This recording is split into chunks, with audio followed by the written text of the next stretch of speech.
ሴት ዶሮ አለ እንዴ? አዎ አለ። ስንት ብር ናቸው? አታስብ፣ ኪስ አይጎዱም። 530 ብር ናት አንዷ። አረ በጣም ተወደደ እኮ። የፈረንጅ ናቸው እኮ። የፈረንጅ አግብታ ወደ ውጪ ትወስደኛለች እንዴ ታዲያ?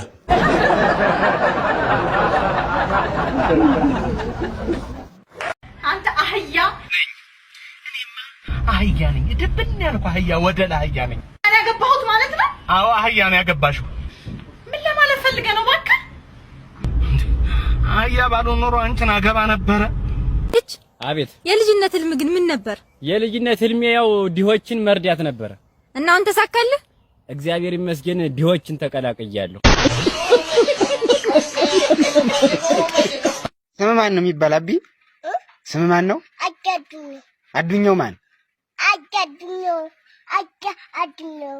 እሺ ስታድግ ምንድን ነው የምትሆን? እጃ